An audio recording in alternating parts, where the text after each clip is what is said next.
c'est Karine. Maude. Et nous sommes entre deux.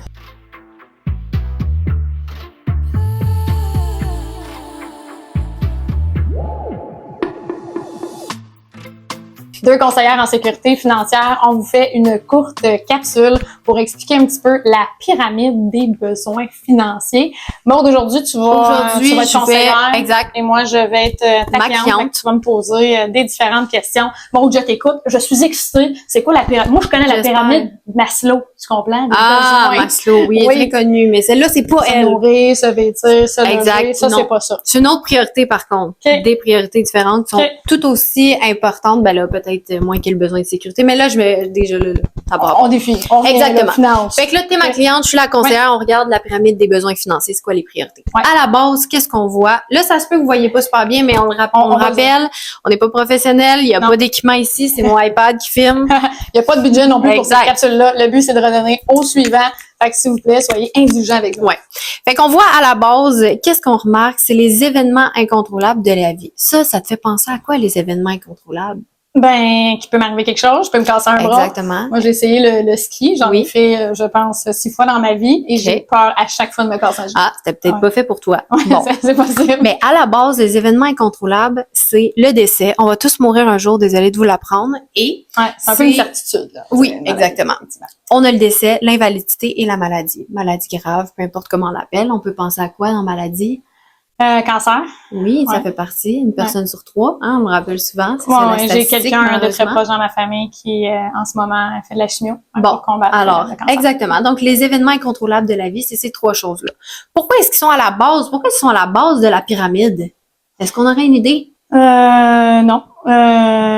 Non. Moi, j'aurais pensé peut-être à des points plus hauts, là. Ouais, exactement. Ben, souvent, là, qu'est-ce qui est bien de se rappeler? La pyramide, pourquoi il y a une base? Ben, c'est la base de la structure financière. On peut comparer ça, puis moi, je le fais souvent à la base d'une structure quand on fait une maison. Si la base est pas solide, qu'est-ce qui se passe avec ta maison, la fondation qu'on appelle, là? Ça se peut que ça s'effondre, ça se peut que j'ai un mur qui penche, puis ça se peut que ça s'effrite. Ouais, effectivement. Exactement. Et souvent, moi, j'ai des clients qui vont me dire, ben Maude, là, pourquoi tu me parles de décès et d'invalidité? Dis-moi, parle-moi d'épargne, parle-moi de CELI. Moi, je veux ça, tout le monde a ça, coudonc, je veux un CELI à place. Ben, c'est là que je reviens tout le temps à la base. Si la base est pas solide et qu'on vient, par exemple, mettre l'argent dans un CELI, mais qu'on a les événements incontrôlables de la vie qui ne sont pas sécurisés, qu'est-ce qui se passe? Je vais venir piger dans mon CELI parce que, Exact. Fait que si toi, t'es ma cliente aujourd'hui, tu n'as pas de protection d'invalidité, tu ne peux plus travailler.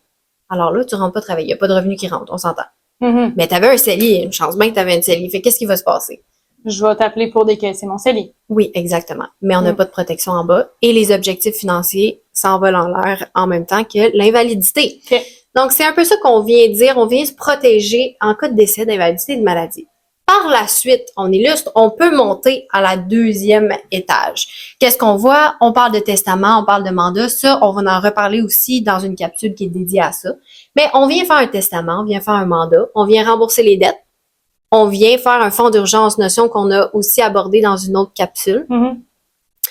Donc, on vient faire ça. Ensuite, on peut venir investir, ouvrir REER, investir CELI. J'investis pas avant. Tu sais, moi, je pensais plus à ouvrir mon CELI puis à mettre de l'argent de côté. Ça fait partie des événements incontrôlables. Mais là, ce que je comprends, c'est que si j'utilise mon argent que je mets pour m'acheter une maison, par exemple, s'il m'arrive quelque chose, ben mon objectif, il est détruit là, ou il est retardé à travers le temps. C'est que s'il arrive malheureusement une maladie, une invalidité ou peu importe quelque chose qui t'arrive à toi et que tu n'as pas tes protections, tu viens fouiller dans tes placements, dans ton compte épargne, dans n'importe quoi, où est-ce que tu es venu investir mensuellement, hebdomadaire, n'importe comment, c'est quoi ta stratégie à toi. Si tu n'as pas de protection en bas, tu viens retarder tes objectifs parce que tu viens prendre l'argent parce qu'il n'y a pas d'argent qui rentre si tu es en invalidité, par exemple.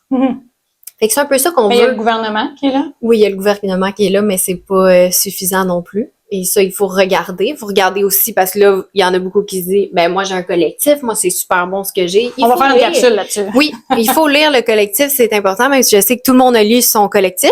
Tout le monde le connaît par cœur. Oui, quand on parle de collectif, c'est l'assurance collective. Oui, l'assurance collective. Avec mon emploi, avec le travail. Exactement. Si j'ai la chance d'en avoir. Exactement. Fait que ça nous ramène à quoi? C'est quoi les priorités financières? C'est en premier, on vient sécuriser parce que notre base, on veut qu'elle soit solide s'il arrive quelque chose. Parce que, est-ce que ça serait le fun que je suis plus capable capable de travailler, OK, j'ai de l'argent qui rentre en plus de ça, je suis quand même capable de cotiser dans mon CELI, puis de continuer à épargner, même si je suis pas capable de travailler. C'est possible, ça existe? Oui. Ça existe si on regarde puis on est bien protégé pour les événements incontrôlables de la vie. Fait donc, on vient tout sécuriser, là. Si j'ai une invalidité, on va parler soit physique ou soit mentale. Dépression. Dépression, par exemple, casser un bras puis une invalidité, ben ça peut durer plus de 3 mois. Oui. Ça peut durer plus de 6 mois. Ça peut être 1 an, ça peut être 2 ans. Exactement. C'est surtout le risque qu'on va venir couvrir. Ça peut arriver 1 fois, 2 fois, 3 fois. Ça peut être demander un genou. Récidive. Exactement. Un burn-out.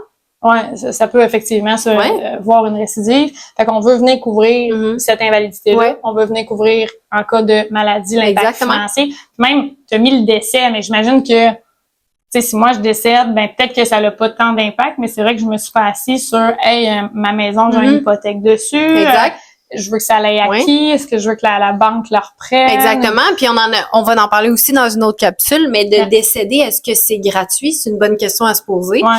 Là, j'imagine que vu que j'amène la question, vous vous dites, ben, ça doit pas être tant gratuit que ça, hein? Mais non, évidemment. Fait que c'est de couvrir tout ça pour ensuite aller se préparer. Fait qu'on va aller faire un testament, un mandat, qu'on va reparler aussi. On vient rembourser les dettes. Ça, c'est toute une fois que la base est sécurisée puis c'est fait, là. Vous avez tout fait vos affaires en bas.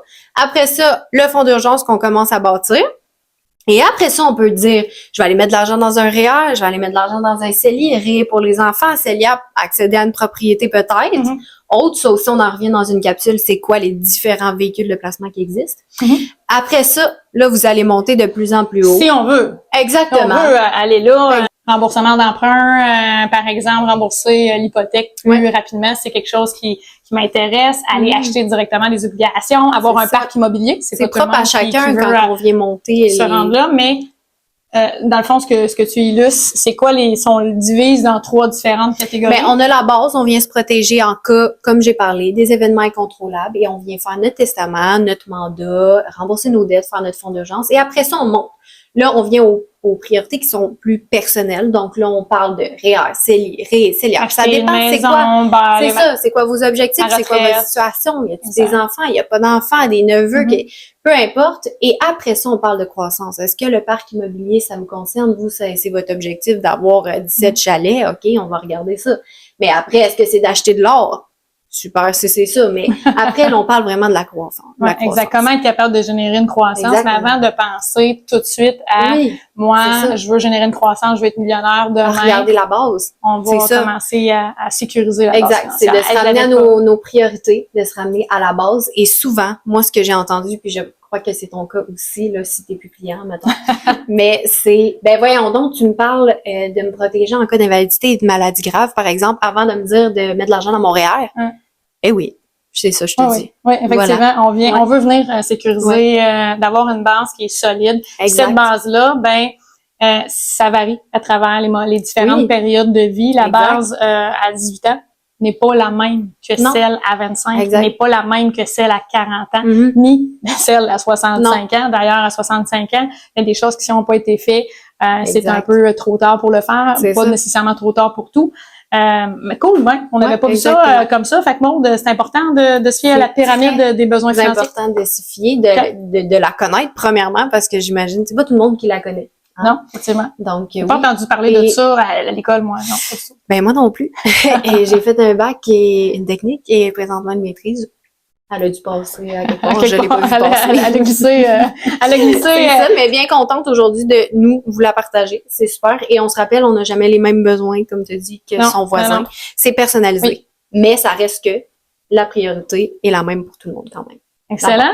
Merci, Maude. On peut nous suivre où, Maude? Sur Instagram, sur TikTok, sur YouTube, c'est entre 2 podcasts. Fait que venez-vous-en. Génial. Fait que si vous avez aimé aujourd'hui le contenu, notre but à nous, on rappelle, on n'est pas comédienne, on n'a pas non plus de planification avancée pour faire les capsules, on n'a pas de script, on n'a pas de budget pour faire le tout. Le but, c'est vraiment juste de redonner au suivant. Si vous avez apprécié, si vous êtes venu chercher quelque chose dans cette capsule-là et vous voulez redonner au suivant à votre tour, merci de liker, commenter, partager à des gens après. Vous abonner et partager à des gens près de vous que vous aimez. Sur ce, on vous dit bonne santé financière. Puis nous, on se reçoit à la prochaine capsule.